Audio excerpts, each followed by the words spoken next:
Retrouvez des parcours de traders et boursicoteurs inspirants dans Smart Traders avec IG, spécialiste de l'investissement depuis 1974.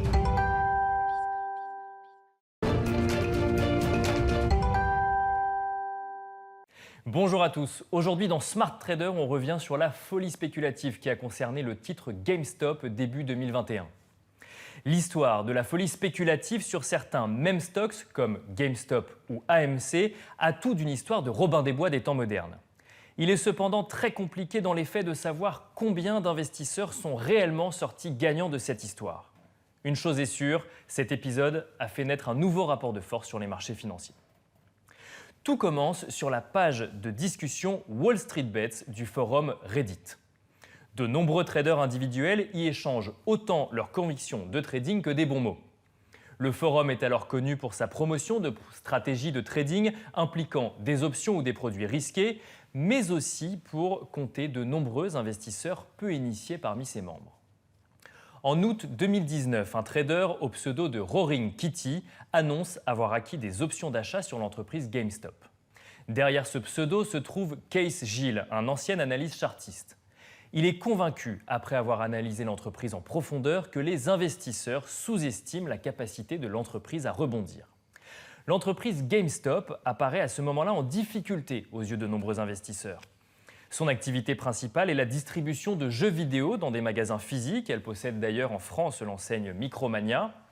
Mais face à la digitalisation de l'économie et notamment grâce à la possibilité d'acheter des jeux directement en ligne sur les dernières consoles, nombreux sont ceux à ne pas donner cher de la peau de l'entreprise. Roaring Kitty navigue donc à contre-courant et suscite même plusieurs moqueries sur la plateforme. Il maintient cependant son investissement et continue à communiquer massivement sur ses convictions. Il poste par exemple le fait que Michael Burry, un investisseur rendu célèbre grâce au livre The Big Short, soit lui aussi convaincu du potentiel de l'entreprise GameStop. Il crée également une chaîne YouTube où il poste très régulièrement des vidéos le mettant en scène en suivant le cours de l'action. Petit à petit, le YouTuber commence à être suivi par de plus en plus d'abonnés, même s'il fait évidemment attention à ne jamais prodiguer de conseils en investissement. Il fête par exemple en vidéo la progression du titre à 20 $ alors qu'il l'avait lui acheté aux alentours de 5 $. À ce moment-là, Case Gill est suivi par quelques autres investisseurs qui publient, comme lui, sur la plateforme Reddit, leurs investissements. Lors d'un entretien face à la justice américaine, il confiera plus tard qu'il visait une valorisation du titre entre 20 et 25 $. Nous sommes quelques mois avant la flambée spéculative du titre. Et c'est là que tout se joue.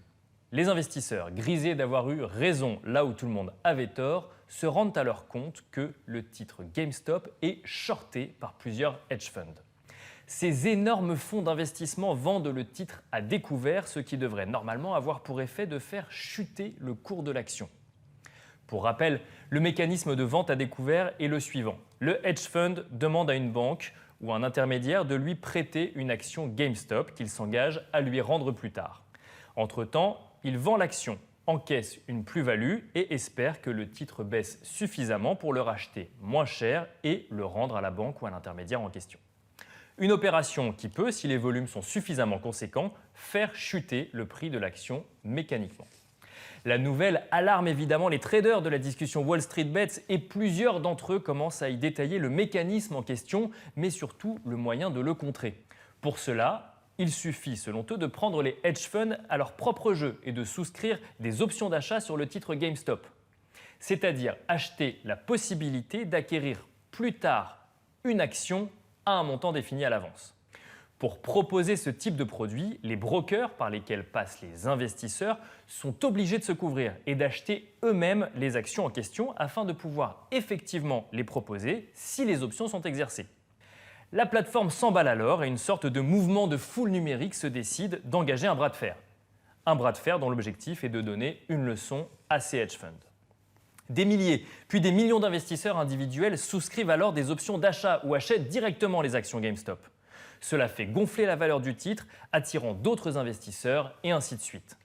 Si le titre valait 5 $ en 2020, s'il était monté à 20 $ à la fin de l'année, le 28 janvier 2021, il grimpe en séance jusqu'à 482 $. Cette folie spéculative tente même de s'étendre à d'autres titres. L'exploitant de salles de cinéma AMC, fermé à cause des mesures de confinement, voit son titre passer de 5 à 20 $ entre le 26 et le 27 janvier selon le même mécanisme. La mobilisation est massive, facilitée par des brokers en ligne comme l'application Robinhood, qui permet d'investir en quelques clics sans frais. Celle-ci est d'ailleurs tellement sollicitée qu'elle annonce devoir stopper momentanément les trades sur GameStop, n'arrivant pas à mettre en face un montant suffisant en garantie. Une telle mobilisation sur GameStop a pour effet de faire subir des pertes monumentales aux hedge funds qui s'étaient positionnés à découvert sur le titre. Le fonds Melvin Capital, par exemple, est obligé de demander à des concurrents de renflouer ses caisses. C'est une victoire pour les investisseurs particuliers qui pointent d'ailleurs du doigt que l'un des deux fonds venus au secours de Melvin Capital est aussi l'un des deux plus gros clients de l'application Robinhood, celle-là même qui a stoppé les trades sur les titres GameStop l'espace d'une journée au plus fort de la folie spéculative.